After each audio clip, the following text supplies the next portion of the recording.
Yes. Oh boy, we are live. I gotta figure out a new way to open this thing every time. I think in the past maybe 20 or 30 of them I've started out with yes. I'd love to How just about see you this? start like, No, no. yeah. No, turn the channel now. What's going on? It's Brian from SeacoastBeverageLab.com, and this is episode 135 of the Seacoast Beverage Lab podcast. We're looking at February 8th, 2016. Get your Valentine's Day gifts now because just get them. Don't get roses. It's so cliche, but I'm saying that from a man's perspective because we don't want to buy them. But get them because Pro Flowers, key code, BevLab. Do it. We are live again. Sean is down in Election City in Manchester, New Hampshire, yucking it up with some political folks as well as some beer distributors. So that should be kind of an interesting event. I don't. That seems like kind of a weird place for me to be. Is the thing I love politics against mixed in the same building with the thing I hate, or thing I love beer, thing I hate politics. Let's start over. So. Yes, welcome. Yes, yeah. So he's down there. I'm gonna have him bring back some news and stuff. But yeah, we're doing the primary thing here in New Hampshire tomorrow, so that's gonna be a thing. The commercials are going pretty strong. Nevertheless, we're here to talk about beer and the Super Bowl commercials and other things. And I'm drinking a Trillium Farmhouse Ale, and it's super good. And big shout out to Trillium. This is only my second beer from them ever, and also this week. But they have it's 25.4 ounce bottles, so they don't slight you on the beer. I'm a big fan. It's a hefty bottle, and the name of the beer is Trillium. I was looking it up on Untapped, and I said no, I want the Farmhouse, and sure enough, Trillium is the name of the beer. And again, if you hear plows going up and down the street, it's because we had some snow today. So So is that like the album, the song Bad Company on the right. album Bad Company Yep. by the band Bad Company? Yeah, because I thought it was. I typed Trillium. It's like, yeah, you want this? Like, yeah, but I want the beer from. She's like, oh, it's that. Yeah, it's not. I mean, but Mhm. it's super good. And it's one of those beers that you see posted all over the place and talked about just by Trillium, and because they opened up the new brewery in Canton, Mass, a couple maybe a month ago or so, maybe less. They've distributed tons, so it's around northern Mass, which is good for us. But yeah, Ben, what's going on, buddy? What's going on? Happy to be here, guys. At BM Watts on Twitter. Check me out. I am drinking a little bit of that Scythe Life.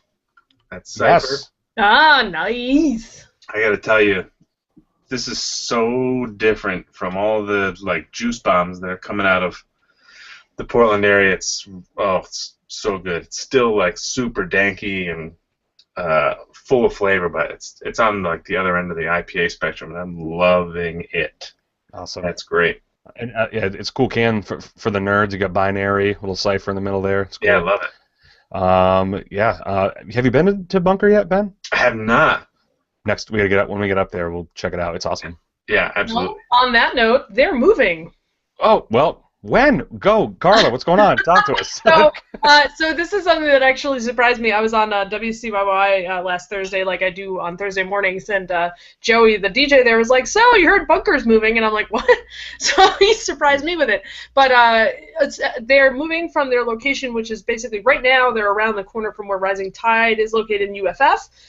They are moving to a spot closer to Thompson's Point. It's called Libbytown. It's like that little spit of land like before you get over there. And from what I'm hearing, they're going to probably make some kind of little walking path in between where Bissell Brothers is going to be and where Bunker will be. So they're looking at the timing of that being like late spring, early summer kind of timing-ish. I haven't heard many details, and I don't know exactly where they're going. They just said Libbytown, which is that area over there. So I can't tell you what building they're moving into, but they're moving up and moving over. So they're going to be increasing their size as well. So probably, Ben, some more Cypher headed your way after that expansion happened. Were they size-wise in comparison to like a Foundation or an Austin Street, like something along those lines? They were smaller than Foundation Start and bigger than Austin Street, so they were in the middle. I think they had originally, they may have done a 7 or a 10 barrel kind of system at this point. They're going bigger, but I'd have to double check the numbers. I don't know off the top of my head. Still cool though. But they didn't start like as tiny as Austin Street did. Yeah. And it still seems quite small too. I mean, It is. I mean, the building's kind of small, but it's kind of tall, so they have a lot of space to brew and store. But Yeah, and it's kind of basically just this one room of open, where they are now. It's basically you open 2 bay doors on either side, and that's basically the entire brewery. So I'm hoping that this new space gives them a little bit more room to grow, because obviously they're doing really well since they started canning both their Czech pills and that one that you were talking about. Oh, the machine pills is. Yeah, the machine pills. And that can design, man. That's sweet. Now, you don't know much, you said, but do you know if they're going to remain open for some period of time before they move, or? I believe so. I think the I'll downtime is going to be meant to be minimal. Cool. Usually there's like a little transition, but I have a feeling they may be installing some of the bigger tanks before they move in anticipation of that. But until I talk to them a little bit more in detail, I don't really have too many other deets. Well, how about now? What are you drinking? I am actually drinking a session IPA. It's Two Roads. Big surprise if you've been hearing me talk lately. It's Little Heaven. So Azaka, Calypso, Mosaic hops. Really nice, just light one. I actually drank a bunch of these during the Super Bowl yesterday because I was trying to keep my ABV down while I was watching the game. So yeah, all those non-IPAs were high ABVs in January. Is that what's going on? Well, I mean, honestly, yeah, that was part of it. A lot of these 9-10% really nice, rich, gorgeous stouts, and I had about one of those and I was good. Yeah.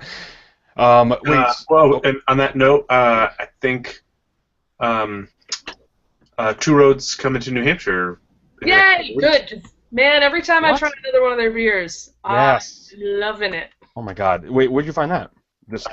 Whim is hosting like a launch party. Oh yeah, good call. It's tomorrow. Yeah. Neat. It's their Goza. At least that's what they're getting. That's cool. Wow. Well, they have a lot of really good beers. I was drinking a black IPA from them. Basically got a mixed 12-pack, and it had this session beer in it. It has like a wheat beer in it, and one more that I'm forgetting now. But they're I haven't had one yet that has let me down in any way. It is awesome. Super high quality stuff. Well, geez, yeah. I mean, so the show. I mean, we want to talk a little bit about Super Bowl. Then we had some ads, and then a couple other things. But a couple shout-outs from my past week. I made it over to Deciduous. I've actually been there once a week for the past 3 weeks, which I'm a big fan of because it's super close. I don't get over there enough, and I'm not reminded of it every time I go, but I feel guilty when I sit down. I'm like, I haven't been here enough. I need to come here more often.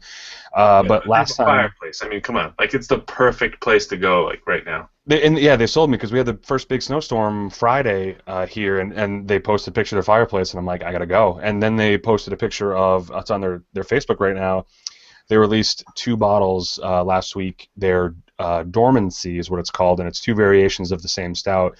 One of which, Imperial Porter. One version is a Black Mission Fig and Maple, and the other is a Tayberry and Coconut variant. Yum. So I was going to crack them open tonight, but I know I want at least someone, maybe Ben, to come, like at least have them with me, just because I would feel guilty drinking a whole bottle by myself. But they're 9.4%. It says one thicker bodied with low carbonation to allow the maple to shine, and the other is thinner bodied and higher carb to allow the Tayberries to shine. So what's a Tayberry? No idea. I was just going to look that up myself. I will say that I caught some lambent at Novare Res on Saturday night. I was just going to ask you. Hold that thought for a quick second. Yeah. Okay. No, I was going to say Tayberry is more like looks like a long raspberry. Okay. So yeah, but yeah. Other than that, yeah, Carla, what'd you say? So you did Novari. What's it look like? What'd you have? Oh, okay, so as far as I can tell, they did some stuff to the Chalice room that I wasn't able to see, but they did redo the bathrooms entirely. So the bathroom's totally different. The whole rest of the place, yes. Undistinguishably. Oh, boo! No, it's not boo. Like I'm happy because everybody who walked in was like, okay, cool, we're cool. But the bathrooms they redid, like they're super nice. They have these like crazy copper sinks now and like all this crazy shit in there. So I enjoyed that. But I was sitting there going like, okay. You knew something, right? Yeah. totally fine with me. And so wait, what was the beer you said you had there on Saturday? I had the Deciduous Lambent. Ooh, yes. So that's one of their Berliner Weiss variants, and this is the one I think that had raspberries and something else. Well, passion fruit, maybe? Yes. I think so. Man, it was good. It was just It was And this gorgeous deep red color, and it just hit the spot. What was fun was that there were a bunch of like new, or not, I guess new to me, bartenders behind the bar, and there were, I was sitting in the bar and listening to people, and these two girls came up and said, hey, what do you have for like sour, funky beer on tap? Like, we really want to know. And the bartender, without skipping a beat, said, you know what? The best sour beer we have on tonight is this Deciduous. You should have one of these. yes, And that's awesome. he gave it to her, and she was like, this is perfect. Thank you. Aw. So they like raved about it. But I was like, yay. That's super low ABV. That's like, is Yeah, that it's like 4. 3 or 2? Like there's one they have one that's really low. Yeah. Berliner are usually that low. I mean, Yeah, he has one that I never had one that was like 2.6, and I'm like, I can just bring this to work. Like it seems like that when yeah, you're. but I liked it so much I did have 2 in a row because I was like, and I don't usually do that. If you guys know me when I go out, I have like one beer, then a totally different beer, and then a totally different beer. 7 other beers and. Yeah, but this was like I ordered 2 in a row, so that's saying something. So a big shout out to Deciduous doing big things. So that's their 4th bottle that they've released, or maybe 5th bottle since they've opened. They've only been open not even 6 months, so good on them. They have all the bottles on sale at the brewery in Newmarket, New Hampshire, if you guys are around. And then they're doing big things. Then I went from there to York River Landing on Friday to check out. They had a Maine or a Some Brewing Company tap takeover, kind of a tap feature, where they had recently Some in York, Maine, which stands for Southern Maine. They extended their brew house and got bigger barrels and turned themselves into a bigger brewery. So it was their first taste of those taps from the new system. So it had a couple good ones. One called Mike Check. It was. I believe it's it's either double IPA or an IPA, really really good. And Dave, the brewer, was there just chatting it up, and it was a good time. And if I know Ben, you've been to York River Landing, but Carla, if you haven't been there yet, I have not, and I next time need you go down south. You got to stop there. It's the best I would say best tap list around. It's pretty good. And solid food too. True. Yeah. Great food. Yeah, and but beyond, they had maybe 5 or 6 Some beers on. I'll segue into Ben for this because I want you to tell me your thoughts too. But I did try the Red from Four River, which they had on tap there. But Ben, I believe you had that. Yeah, I had it at Robert's Main Grill on Saturday. I like that place. It's great. They usually have like 6. They try to focus, I think. Besides Smutty, I think all of their taps are Maine taps, which is a great thing to have down in Kittery, especially among all the outlet malls. It's like this great little spot among, with outstanding seafood, great taps. You get some oysters. Cool. Do your raw bar thing. It's great, but yeah, they had that. Four River, and I was like immediately, I don't care what style it is, like I want to try this. I don't know how often their stuff is getting down to this area, but it was really good. Good body, it had nice color. It was super quaffable. I remember just like definitely enjoying it. And as I was saying, and I posted a little thing in the forum that on Secrets Beer that it was nice to have not a stout, not a porter, not an IPA, but like a red. I mean, no one's really doing those. It's good. It was good. I liked it. Anything else, Ben? What'd you get up to? Anything? I did get to try. I got over to 7th Settlement in Dover on Friday afternoon to try their single log series. It was their oatmeal stout, and it was aged, not aged, but it was in a little. In a single log with orange peel, and it's already like a super super creamy stout, and then have that orange flavor into it. It wasn't like too much overkill, but it was like an orange creamsicle. It was pretty good. I really enjoyed it. It was and that's that oatmeal stout is probably one of my favorites that they have on there. Usually when I sit down, that's the first thing I order. And so to have that nice, like that same, like thick creaminess to it, but with that little bit of orange tang. It was really good, and I was disappointed to have gone again on Sunday and see that it was not there anymore. I was too. I was I missed it by a day. I mean, it snowed Friday, so we couldn't meet up. But it was like, sit down. You're like, I mean, the beers are fine there, but I wanted the special one. Yeah. Yeah, because they do the single log. It's every first Thursday of the month is what that deal is, I believe. So. Yep. So get in on that, and you're totally right with like ordering that beer first, and I think I come up with a concept at that place, or where now I use it on any place, is picking a beer that you can have while you look at the new beers that you see on tap. So like their Kolsch, their Chris, it's I mess it up. It'd be Chris Kolstolfersen. Like it's some play on the word. So I'll get that beer as I look at their tap list to see like what else they've gotten in the past week. Seems kind of out of line, but I think it's a cool thing to do. Is like you're gonna have that beer sometimes, so have it first as you look over the list. But yeah, Seven Settlement's good, no complaints. We've talked about their growler deals are madness for Mug Club members. So oh my god. And on Super Bowl Sunday it was 25% off growlers. So if you were a Mug Club member, you could have gotten 2 pints of beer for $3.75 to go. What? So get out of there. Yeah, it was. I picked up a growler. I didn't have glass on me on Friday, so I got a 64-ounce growler filled, $13. See you later. And then to refill, it's like what, $9? $9 for 4 pints of beer. That's good stuff. And the food's good too. Come on. But yeah, so Carla, we're giving you a laundry list. Come down to New Hampshire. Okay. Do that. Clearly, I need to go south a little bit more often. River Landing. I mean, Roberts. If you haven't even been there, get there. That's always good. Haven't been there either. But Seven Settlement, your old stomping grounds. So you got to get there. Yeah. I actually met some folks from Dover this weekend who were up to Portland for the weekend, and we were trading notes on what's going on in Dover now, since I haven't lived there in forever. Jeez, it's crazy.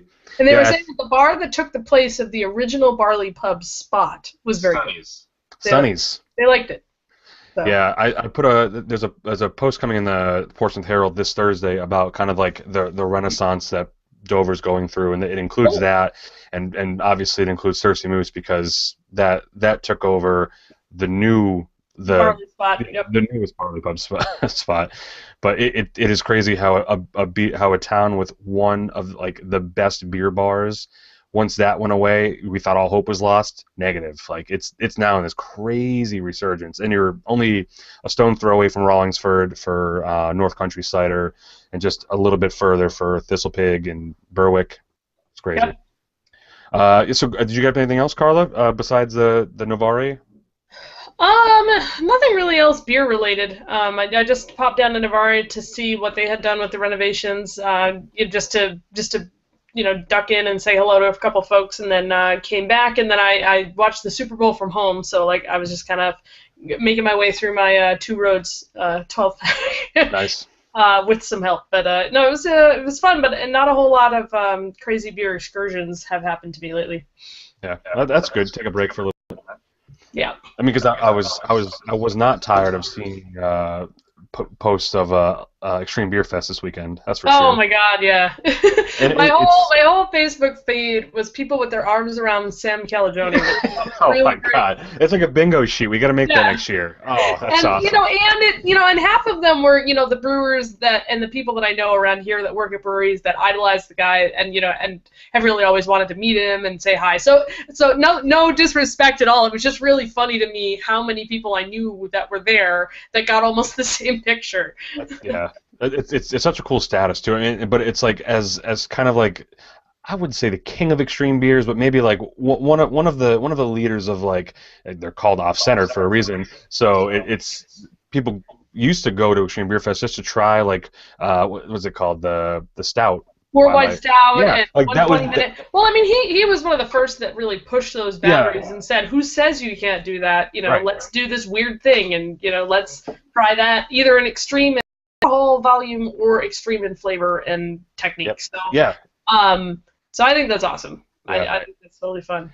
And it was cool to see other breweries there too. Like I saw Treehouse had a wicked long line, but there were some good breweries like from Vermont. Four Quarters was down there. Earth Eagle was down there. But they like what's cool about that whole week is they have events in Boston throughout the entire week, and Earth Eagle was on tap in some bars. It was like, man, I want to tell them, I want to text Alex like, don't love Boston too much. Stay in New Hampshire, you sellouts. But don't live down there. Keep it real. But no, it was cool to see them on tap at like, it was like Row 34 and the Tip Tap Room, which both awesome bars in Boston. But it was cool to see those guys on tap there. I just don't want them to get used to that fame. Stay in New Hampshire. Yeah, I don't know. That's all I got. Carla, I was going to ask you, kind of unrelated to Boston, but have you been to the Dirigo Public House? I have not, actually. I keep hearing about it because I keep searching for things about Dirigo Brewery, and I hear about it, but no, I have not. I want to check that place out. I've heard a couple of good things about it. Where's it again? Oh, It's in Yarmouth. Oh, Dirigo Public House. Okay. Yeah, it's coming up on my radar, and I haven't really, but I'm not that far from Yarmouth now, so like I can. Where's Yarmouth in relation to Portland? Right between Portland and Brunswick, kind of. Oh, nice. So you can go to the I was just gonna call it Lions Pride, but it's not. But you can go between there and Ebenezer's. Ebenezer's. Yep. Son of a. So you can go there and then work your way down to Portland through Yarmouth. Yep. Nice. Yeah, it's just a little bit north of Portland. Yep. Sweet. So did you guys both watch Super Bowl? I will say I half-heartedly watched the Super Bowl. Yeah, I've found it very hard to pay attention to, and I'm not really someone who enjoys watching football. Well, yeah, because you're probably the only one because you do fantasy though, right? Yeah. Yeah.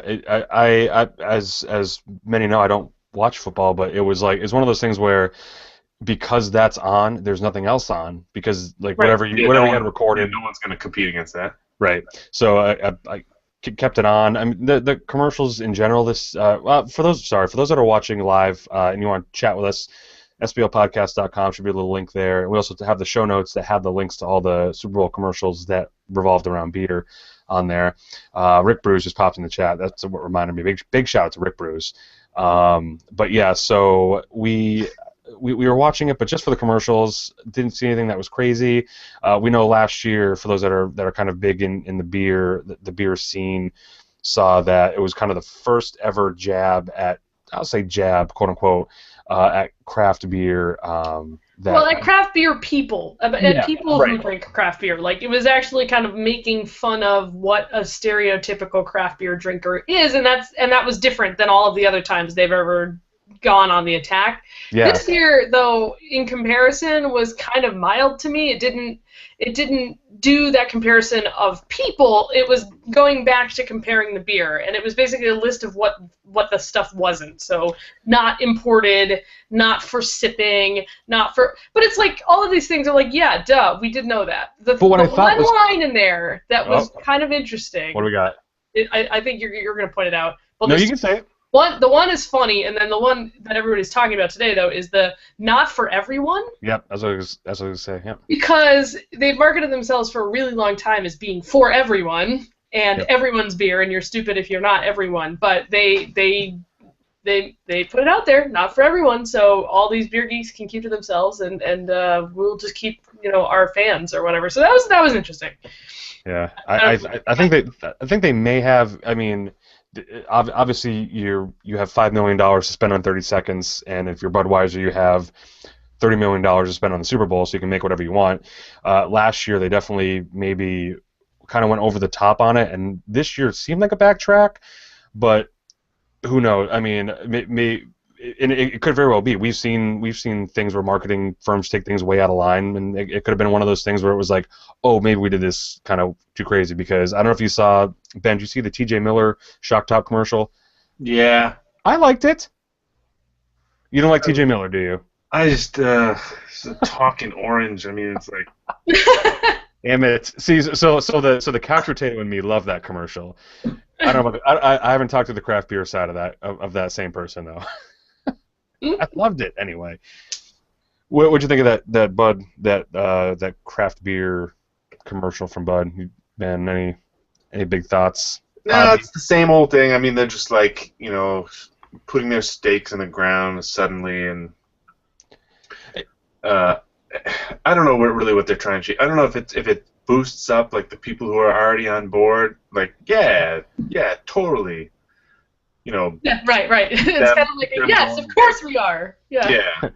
Right, yeah, and I think the thing is this: it's like again, it's $5 million for 30 seconds. There's no brewery besides the big guys that can do that, so you're not going to see any sort of callbacks or anything like that. I just, yeah, I don't know. The first one was like, nope, not ponies. Like, I don't know. I was like, what's that? Pony keg? Oh, pony kegs. No, No, that has to be something about how manly their beer is instead of little adorable baby Clydesdales. Maybe that's a knock at their own previous baby Clydesdale ad. I don't know. Oh boy, let's get into it. Because didn't they have that one where there was the baby horse and the dog and they were friends and this was definitely like a man commercial though. Yeah. Like, it was like loud music, like tanker trucks. Well, horses. So other side of that coin, there was a woman commercial. There was Helen Mirren in one commercial. Yeah, now that was fantastic. Yeah, so back to my point of you spend a lot of these commercials, and even though it had to have been a macro, good on Budweiser for doing a commercial about drunk driving and not being an idiot. Nice. Have you tasted it yet? Nope. First impressions. We're gonna go silent real quick. No pressure.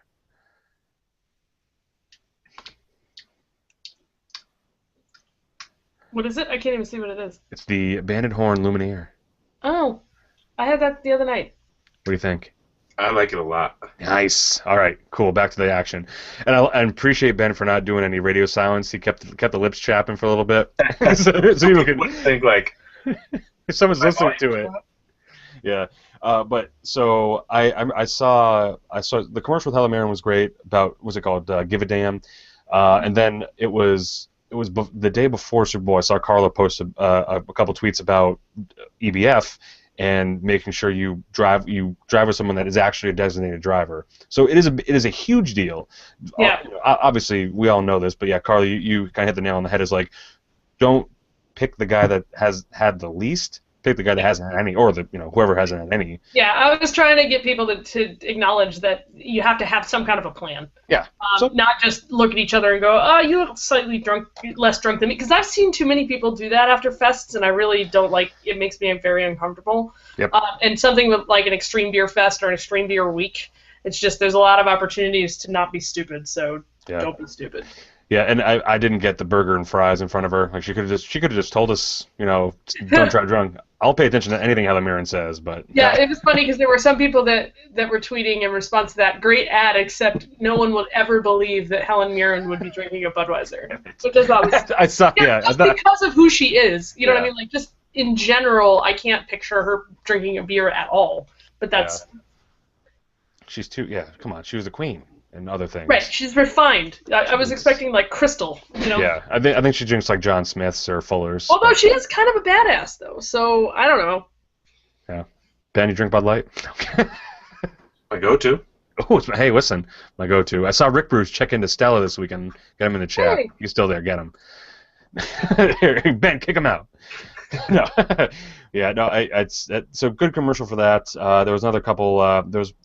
The very first commercial after the kickoff was what I thought was a CrossFit commercial. Turned out to be a Michelob Ultra commercial. So that's like kind of the weird marketing. Oh my god, yeah. It was called Breathe. You know how many of those people drink Michelob Ultra? Zero. Those people. Zero. Those people don't drink beer. Yep. Yeah. If you work with those kind of people, they're only talking about one thing: CrossFit. Okay, speaking of CrossFit, did you see what PBR Pabst Blue Ribbon was tweeting during the halftime show? Oh. So during the halftime show, whoever was in charge of PBR's Twitter feed was having a ball, and they were being cheeky as hell, and they were saying better things to do than watch the halftime show. And they were all these things like text your ex and tell them that, that you still feel that there's a spark. Go into the bathroom and, read a magazine for 12 minutes. And one of them was ask your vegan CrossFit friend about their day. And it was just like, it was like all these things that you could do that were better than, and I just thought it was funny. That's going to take a lot longer than a Super Bowl halftime. Yeah, exactly. Yeah. But, how much time we got? But it was kind of, for me it was funny because I was on, I was really probably paying more attention to the online chatter than I was really the game. So it was neat to see kind of what the reactions were on the other side. But I thought that was a really good way to inexpensively take advantage of an event and use it for your own marketing. I thought it was a good use. Yeah. The commercial was kind of the standard Bud Light party. So they had a Bud Light party commercial. It's whatever, Seth Rogen and What's her face? Amy Schumer. Amy Schumer. But yeah, beer. It was like either beer, car, or poop. Or yes, anti-poop. Constipation or diarrhea. Pick one. There was like an animated colon at one point. Was there not? Like That's I awesome. didn't hallucinate that. He was sitting in the movie theater, just like, oh man, yeah, gotta go, but can't. Can't Yeah. get it out, and Awesome. coming out too fast. Yep. Yeah, so Yeah. wrong. I was And like, then- wow, we've hit the target demographic of who's watching the freaking Super Bowl. Yes. Holy moly. It's like, 50-year-olds with colon issues. Yeah. And but again, a lot of money. That's a lot of money to spend. I mean, Pharmaceutical companies have a lot of money. I'll tell you one time though, if I won the Powerball a couple weeks ago, I would spend $5 million on a commercial and just like, I wouldn't even know what I would do. Just me sitting there for 30 seconds staring at the camera. $5 million bucks. Pull a Ron Swanson with the Yule log, just sit there Yes. and something, not Yes. saying anything. That'd be awesome. Oh, it would be the best commercial ever. But yeah. So other than that, Super Bowl is football and other things. Next stop, WrestleMania. So, right, Ben? I'm with you. All right, cool. Fastlane first. Someone's here. Oh my God! We could not turn this podcast that way. That's awesome. Yeah. So, any other comments before we go on to something else? Yeah, Super Bowl is real. I enjoyed not that I say I didn't enjoy it, but I had a pineapple sculpin for the first time, and I'm a big grapefruit sculpin guy. I didn't quite get as much pineapple as I thought. So I got way more grapefruit out of a grapefruit sculpin than I did pineapple out of a pineapple sculpin, if that makes sense. Mhm. So I don't know. I just bought one bottle. Same place I got the ciphers and the luminaires. I got them at Spruce Creek in Kittery. Great store. If you guys can get up there. Kittery doesn't have its own craft beer store. Usually the place to go, and the two places still you should go for beer is 7-Eleven and Carl's Meat Market are like two of the tops. And Spruce Creek comes in and imagine the beer sections at either of those places, but as one whole store, and that they did it. It's really good. Super nice guys too. What's the name of it again? Spruce Creek Provisions. Okay, cool. It's right across the street from Kittery Trading Post. Oh, all right, Right great. next to Subway. So Sweet. three birds, one stone. You get your flannel shirt, your foot-long sub, and your Next time I go down there for archery stuff, I will have to do that. yeah, check it out. These guys, yeah, it's good. I got the cipher there, I got the luminaire there, and yeah, the sculpin. So yeah, it was good. The Where downside did you get the cipher, Ben? is where the psychic used to be. So. Yeah, Ben, where'd you get the cipher? Where'd you get the No, cipher? no, I said they took over the space where the psychic used to be. Ooh, I wonder if she's still, or he or she's still hanging around there. Yeah. Did you know it was coming though? Yeah. Zonk. No, I got Ben the cipher from Spruce Creek. Oh, you did. Okay. No, I was just curious how far Yeah. it's been distributed. Yeah, so it was I haven't canned, seen it up here in Topsom yet. That's why I'm. I think it was canned on 2/4 also, so it was 3 days fresh. Okay, So it was awesome. And I don't know what the date is. There a date on the Luminaire at all? If it's bad, don't say anything. You know if it's good. 119. No, I'll take it for a lager. Yeah, that's fine. It's good stuff. There was an interesting back and forth. A couple weeks ago, I went down to Tuckaway Tavern in Raymond, and I saw bottles of Blue Lobster still in the fridge. So I, as a diligent, sort of semi-asshole kind of guy, I took a picture of it and put it on Seago's beer because I'm like, but I still don't know what to do about that. But luckily, Which ones? it was, I think it was a lager. I forget. I believe it was a lager. But I posted a picture, and luckily, a couple well-respected beer knowledge people that I would go to about any beer question responded and say, High rank. "Well, high ranking of the forum would say you have maybe 3 more weeks left. Not to say it's bad now, but in 3 weeks you should probably pull it." But it was still kind of crazy to see a beer on the shelves. I get them trying to make money, but it was scary because I thought that was way long ago. But even the guys were saying no, maybe 2 or 3 weeks left, but hopefully the establishment knows to pull it. Because I just read an article about how old the beer is at Walgreens now that Walgreens has beer. What? But that I expect because the turnover there is kind of ridiculous. But I don't know. Like it makes me sad. Like after Bull Jagger went down, I would occasionally find places that still had Portland Lager, and I was like, no. Yeah, and luckily the answer was good and not like, oh shit. And even the Tuckaway beer guy says, yep, still good. We have our eye on it. As long as it's, I mean, if it's that Prairie collab though, buy all of it and. No. This was post Sikorsky. Oh, okay. Yeah, it's not that Blue Lobster. I thought it was like the Scatterweiss or something, and that. It was Blue Lobster like 1.1. Oh, okay. Yeah, not too. The stuff I never bothered to drink. Okay. Yeah, but yeah, so that was that. But kind of going into that. As I've been kind of very active in the Seacoast Beer group on Facebook, but I mean recently I saw a couple posts, or one post in particular of a drain pour, and we all know what a drain pour is. It's a beer that didn't taste good, and you pour it out, dunsies, right? Apparently, this one was kind of a drain pour of a deciduous beer. Getting into specifics here, that it was just a picture, tasted bad, had to pour it out. And the comments kind of ensued, many of which were from some people that said you should tell the brewer, let them know what's going on. I kind of want to toss the same thing to you guys. If you saw a post like that, or would you kind of tell the brewer? How would you handle either a post about bad beer or you guys having a bad beer? And how do you guys want to take that? I mean, I have a philosophy that if there's an actual flaw with the beer, say it's infected or over or under carbonated, or it is out of date, like you're saying that you find it somewhere and it's super old. These are things that the brewer / distributor should know about so that they can figure out if there's something wrong with that batch or if it was mistreated or whatever the hell it is. But to me, I see that as I'm going to let you, the brewer or whatever, know that.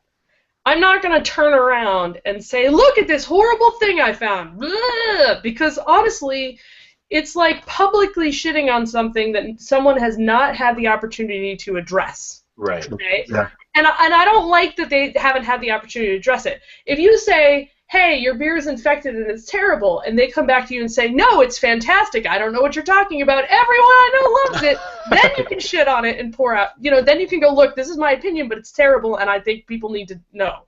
But the step one is to do that, to at least give a heads up in a non-public way, in my opinion, to whoever sold you, brought you, or made the beer. Yeah. If it's at a bar, you tell the server that something tastes off.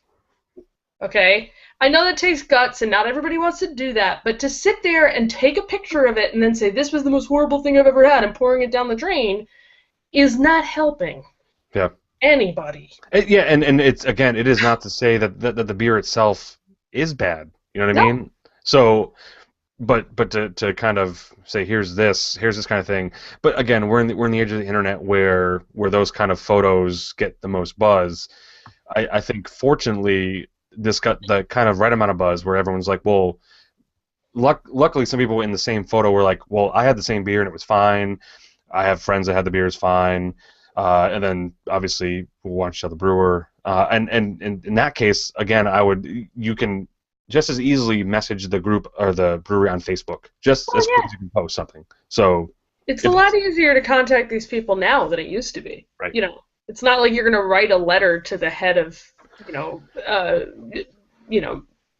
trying to think of one of those old crappy beer companies. It's not like you're going to, write a letter to the head of Rheingold and be like, okay, I had this and it was kind of oldish. Write me back by telegraph someday. These people are public figures, basically. And they want to know too. It's not like if you're a brewery, if you have not listened to this podcast, but if you're a brewery that has started up and you think that all the beer you put out is good, and it's because But one caveat to that. no one's told you. Yeah. But one caveat to that. If you're going to reach out to the brewer, actually have some, like, I don't know, maturity, education, something. Like, don't... Say eloquence. not even eloquent. You don't have to be eloquent. But the thing is, that if you're going to say, just like, if somebody walked up to you, your job, okay, whatever your job is, your day job, and just walked up to you and said, "You suck," and then turned around. Happens every day. Does that help you figure out how you made them mad or what you could do better next time? No, it just makes you think that they're a jerk, right? But if you say, "Hey, I really needed that thing by deadline and you didn't get it to me, you got to really work on meeting deadlines better." Like, that is something that affected me. I've shared it with you, and now you can do something about it, or you can just go, "You're a jerk," and not do it. But at least you have the information. It's not about the person. It's about the beer. And I was just going to mention something. Johnny Beer in the chat was talking about how he contacted a brewery about an overcarbed beer.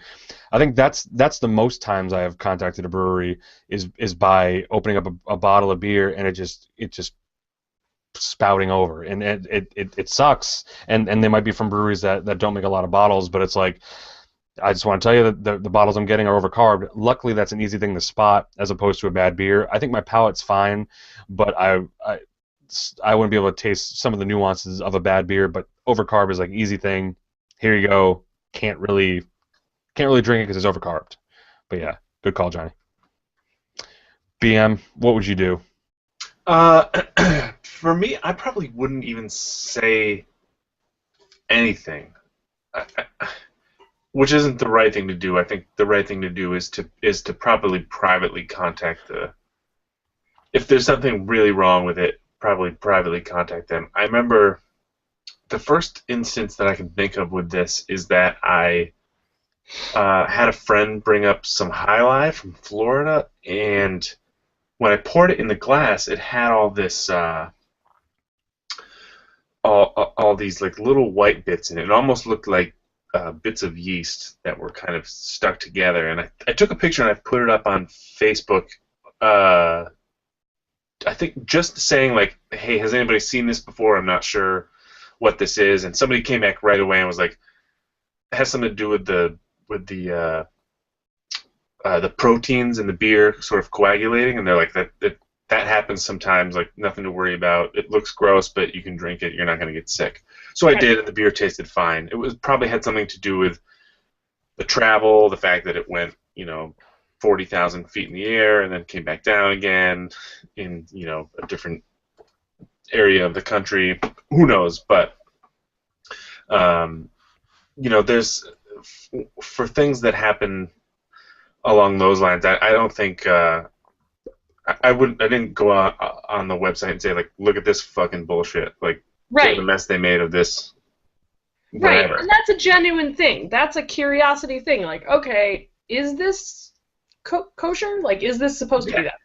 That's okay. Right. So exactly like that. So how the photo we saw this past weekend could have been done is A, no photo, but B, did anyone else's blah blah blah beer taste kind of this way? And kind of gauge a response. That's a way of contacting the brewery without kind of contacting the brewery, but also not being an upfront, like, here's this to get. So I'd much rather a post like that than a photo of you dumping a beer out. That's just the purpose of a drain pour photo is to make someone angry or brag about the fact that your palate is so good that you can only tolerate amazing stuff. Right. And neither of those are going to help the beer get any better. Yeah. Right. So and luckily again. People that had the beer were and had good ones were like, no, this is good to us, and there's even some tips of like, if the beer tastes like this, here's maybe what have caused it, here's how you can prevent it. I mean, so luckily there's some good knowledgeable people on the Seacoast Beer Group, because man, there's a lot of awesome beer people in the Seacoast, so they're there to help as long as you're willing to take the advice. Good to go. And again, bad bottles happen. So, but again, if you don't contact the brewery about it, you can't do much. I know some people that have contacted breweries about bad bottles, and the brewery's like, well, next time you come into the brewery, we'll give you another bottle. Like, listen, that must have been a fluke. So it happens. Yep. That's kind of my only thing that I wanted to talk about, because that was kind of just the one like weird thing. even when I was writing the book back maybe a year and a half ago, I was talking to Pete from Stoneface Brewery in Newington, and he was saying, I asked him how things are going, so they just opened up. He's like, no, things are going great. No one's told us it's going bad, but we do hope when someone has a bad beer, they tell us, because otherwise we have no way of knowing if these thousands and thousands of beers we're sending out at the door are, if they're good, great, but if they're bad, we need to know, because we need to fix whatever we're doing. Right. Because our goal is, our mission statement is to not piss you off. So, you know what I mean? I don't know. And part of me thinks that there's some bad beer out there, but no one's saying anything. But it's when they're not among the elite beers that we see posted. They might get attacked more just because they're not spoken about a bunch. And just going back to Ben for a second, like, and I do my fair share of not saying anything. Like, I'm not going to say that every single time I've had a beer that's been, not up to expectations, that I've gone straight to the brewer and been like, what's wrong with this? Yep. But at the same time, I've tried not to shame anybody on purpose. But sometimes when your friend gets a bad haircut, you just don't say anything about the haircut. Sometimes it happens, Wait, like, what? You don't like it? Yes. God, Sorry, this is crazy. I know I should have, direct messaged you before the podcast. Damn it. It's just not doing anything for me. Oh man. Yeah, yes. And what was I gonna say? I had something good too, but nah, it wasn't anything good. It wasn't anything good. Then closing thoughts. Yeah, it was. I wish I had it still, but then you made fun of my haircut, and it was. Then I really lost it. No, BM, anything good? No, I'm trying to find this photo of my beer, but Oh, if you find it, let us know. I had a couple extra things I want to talk about. Oh, that's what I want to talk about. So, kind of one way that you can kind of begin to understand what bad beers taste like, and it only came to me last year. The two beer guys, Sean and Ryan, and the rest of the crew, held an off beer night during Portland Beer Week last year, and it was they bought an off flavor kit from the American, there's the Craft Brewers Association. They sent them a kit, and you take a base beer. In this case, it was PBR, so you need a beer that had no extra hops, extra anything, and then they added the off flavors, and you can taste what beer with that taste off tastes like, and what kind of these flavors are. I think if you get a chance to to try that, or to go anywhere that has that, do it, because then you're able to go to a restaurant or a bar, and if you taste a bad beer, you can first kind of, does it taste bad? And if it doesn't taste bad, is it something with the glass? You can kind of check off those boxes before getting to the actual brewery. I've been lucky enough, because of Sean, to go through that thing, so I can taste diacetyl or something that tastes like a Band-Aid or something like that. So it's easier to kind of pull those things out before calling it a bad beer. But again, we're kind of the lucky few that kind of are excited to take courses like that. So I don't know. Carly, have you taken an off flavor course? I haven't, and I am actually trying to organize one in Maine in late February, early March, because you can order kits for 6, 12, 18 people, and I'm actually trying to get together enough interest for one. So if you guys know anybody who's interested, please send them my way. I'm trying to find a time to do that, probably on a Sunday afternoon. Thirsty Pig offered to host it for me, physical space-wise. Carla, say no more. I'm so count me, because that's super. It was fun, but it sucked. Yeah, and it sucked because here's this bad beer. Taste it. And I think when you have a better educated beer drinking group of people, then your whole community gets better beer because the feedback's better. I want to do the off flavor course personally, because I am super sensitive to diacetyl, but I'm not super sensitive to a couple of other things. So I kind of want to hone what I'm after a little bit more. But people use me as their diacetyl meter because I can pick it up a mile away. Some people are more sensitive to it than others. But I want to get it, kind of wrap my head around the other ones, make sure that I can pick those out as well. Yeah. But I think it's worth doing, and especially I forget what it costs now, but it's basically when you divide it out per person, it's less than $30 a person to actually just cover the materials for the course. So it's pretty easy, and it's then you get to drink some beer and talk with people and learn some stuff. So So I think that's definitely most important. If you can taste at least some of those things, it's a good start. But then, as Carly, you've had a post about it before, but the proper glassware is without question like the most important thing you can at least have. Like like the tulip just isn't there for a reason. It's Yep. to help the beer. The shaker pints. Well, Not and necessar- just pouring it out into a glass. I mean, there's so many people still that Yeah. will evaluate a beer just drinking it out of a bottle or a can, and you have to be able to smell it, and you really can't smell it unless you open it up into a glass. Like that's really all there is to it to me. And this is not the Frozen Pint podcast. We've had that a couple of like a couple times. I didn't mention it. No, I'm just saying. No. I was just saying for both of us. We're not gonna talk about this again. But yeah, no frozen pints. Nope. It's not a feature anywhere. Although there's some places stuck in the old times around here that's the thing is like come here for a frozen mug. So you guys know where I'm at. Do you ever stop anybody from giving you a frozen mug? Yes, I did it almost today. did. Yep. You did today? I did it twice. Oh no. I did it the other day. So there's a new Portland Pie Company in Brunswick, and the people are new, and it's fine. And I asked for a Foundation Afterglow, which is on their can list. And because I wasn't sure, I said, "Can I have a glass with it as well?" Because I didn't want them to just plunk the can down. And I had no evidence that they were going to do that, but I always just asked just in case. And she said, "Oh, I'll do you one better. I'll bring it to you in a frosty glass." And I said, I'd rather have it in a regular glass because it's an IPA and ales taste better when they're not quite as cold as lagers. And she was like, "Oh, really?" She actually didn't know. She was like super happy to know. And I said things like Bud Light, Coors Light, they can do okay in a frosted glass because they're cold and they're meant to be cold. But anything that's an ale or darker in color, no. And she was like, "Wow, thanks for letting me know." It's like, yay! Yeah. Now, the other time I did it, I was at a fancy Italian restaurant that work was paying for, and our meals were probably $50 a person, and the woman put it in a glass before I could stop her, and I was like, no! Yep. Ben, what about you? You? I'm trying to remember. It happened to me recently at. I think I had a beer in a glass, and then went back to get another beer, and they started.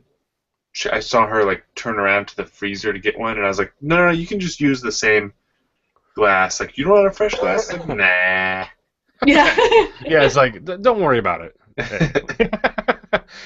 Yeah, it happened to me at Tuckaway. The same day I saw the Blue Lobster things, and it came to me in a frozen glass because I didn't know that was their thing, but all their beers do. But if you see a bartender kind of reaching under the taps for a glass, and you see them opening a fridge, it's like that's where your glass is coming from. It may sound snobby, but it's one of those things where it's like it's going to save you a lot of it's going to save you a lot of time because you're gonna want to order that beer in a fresh glass so you can taste the beer, and so the beer is colder than the glass you're drinking it out of. That's just kind of how that works. Yeah.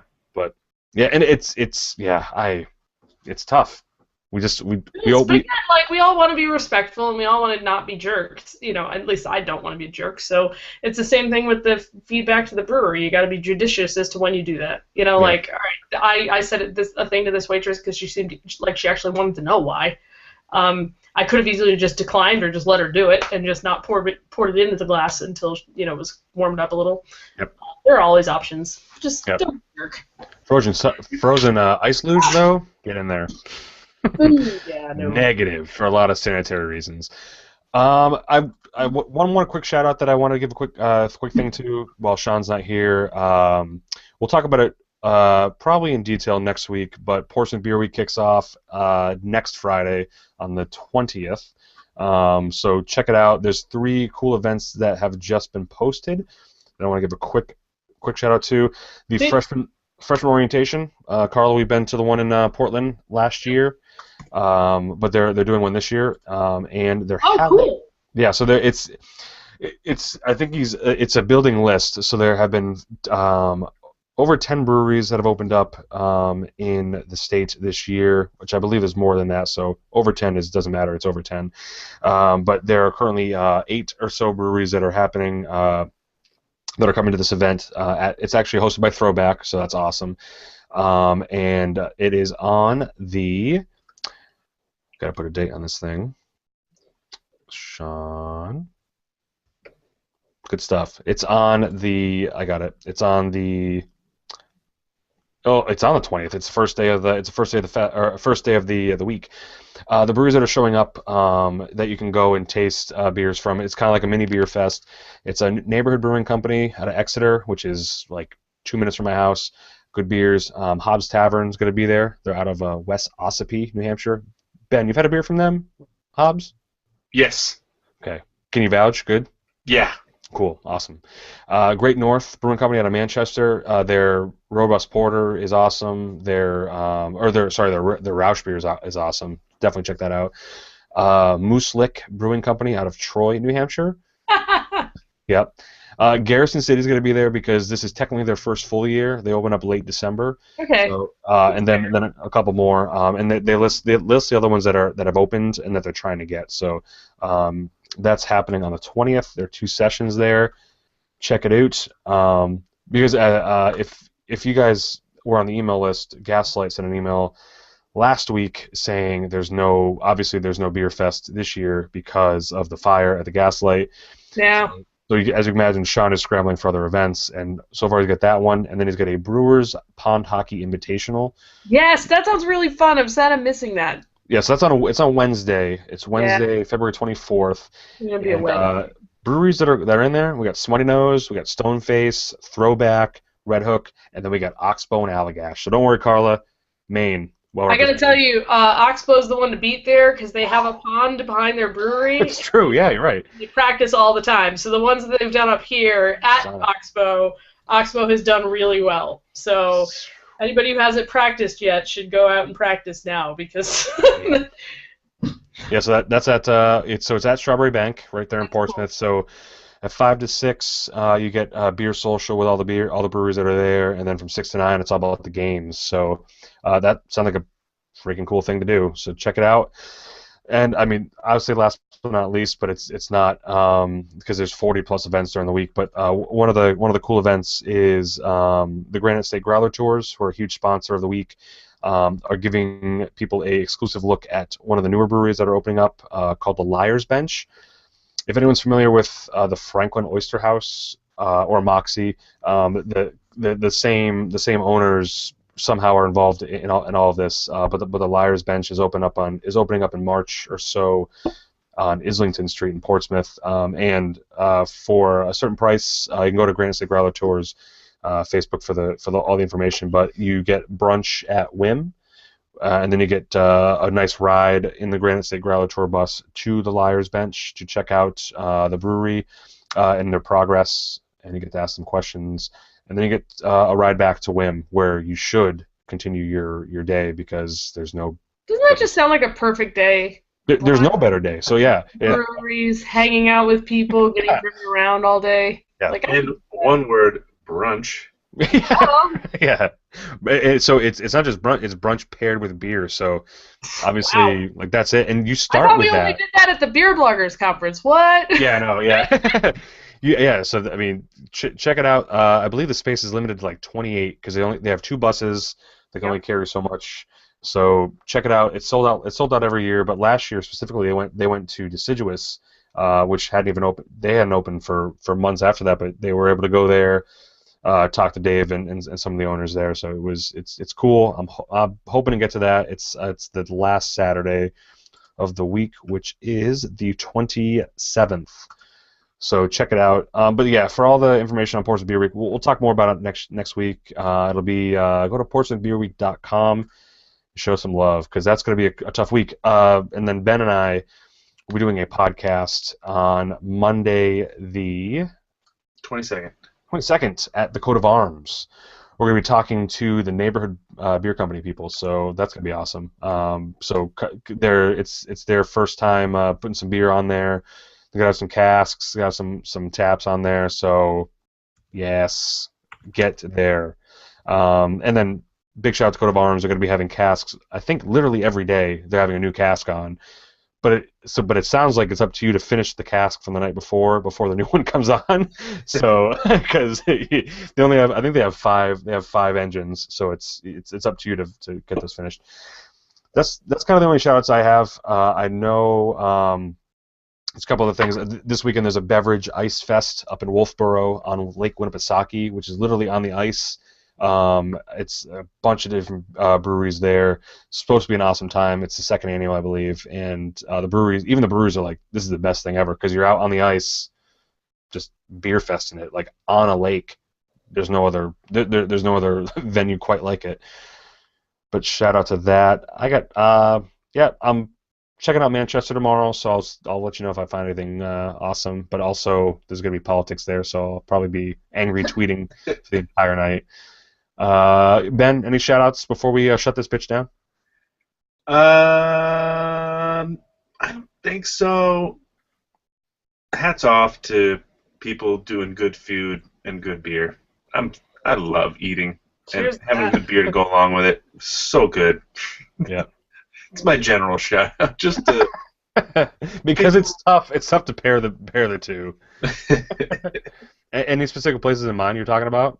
Or you want to shout out to? We had such a great time at Robert's the other night, and we talk about Thistle Pig all the time, who just like straight up destroy it. Great tap lists. Today, I was thinking of that because they do Moo and Brew every Monday, $12 for a beer and a burger, which sounds Wow. maybe a little bit more when you're comparing it to like a Big Mac, but when you consider that the burger came from a farm that is a few miles up the road, like you're not getting anything fresher. The beer is coming from Portland, Kittery. Awesome. It's great. Yeah. Best local. I'm hungry. God damn it. Well, awesome. And we'll we talk about this big all the time, but it's true. It's true. But it's easy to put chicken wings with beer anywhere, but when you do it right with other things, yep. Man, oh boy. Carla, what do we got? I have one quick shout out. Yeah. I was actually on another podcast the other day. Shut it down. Where's the stop button? Stop it. So No, I got invited on to be a guest on a podcast, a newer podcast out of Maine about beer called Bach to Bach. B-A-C-H like the composer to B-O-C-K like the beer style. So it's actually a podcast that tries to get people to understand classical music via beer. So they have some beer, they talk about the beer, they introduce people to some well-known classical music to kind of get a new audience for that, and it was really fun. We talked about the music that's featured in Looney Tunes, like Ride of the Valkyries and stuff like that. We talked a lot about the Maine beer scene, and honestly, they're really cool guys. They're both really heavily involved in the Portland, basically creative arts music programs, and they're two brothers, really, really nice, and I encourage you guys to go check out that on iTunes and wherever you find your podcasts. But I had a really fun time. They've had Luke Livingston from Baxter on. They've also had the Bissell Brothers on, so I'm not the first guest, but I hope I can get on there again sometime because it was a really good time. Nice. Put the link in the show notes. I set you up with a little Bach to Bach. I probably spelled it wrong. But I think it's almost time for a Everybody Loves Raymond King of Queens crossover episode, so we have to do a little mashup episode very soon of all of us talking beer and music, because that sounds like that's a cool thing. It was really fun, and I am not somebody who knows a lot about classical music. I didn't have any background in that, and they made me feel totally comfortable. And and that's what they want to do, is they want to bring, just like we want to bring more people into good beer, they want to bring more people into good music. So that's cool. I got to add that to my Pocket Casts. Yeah. Awesome. If there's nothing else, I'll shut it down. Again, we are looking at a couple beer fests this weekend in New Hampshire. But if you have anything you want to give a shout out to, let us know. Our Twitter handles are on the show notes as per usual. We got @BMWatts, @BeerBabe, @Seagulls Bev Lab, and for @2BeerGuys Sean Jansen. I'll raise a glass to you guys. And cheers to the good show, and happy week, guys. Have a good week. Yeah. Cheers. Cheers.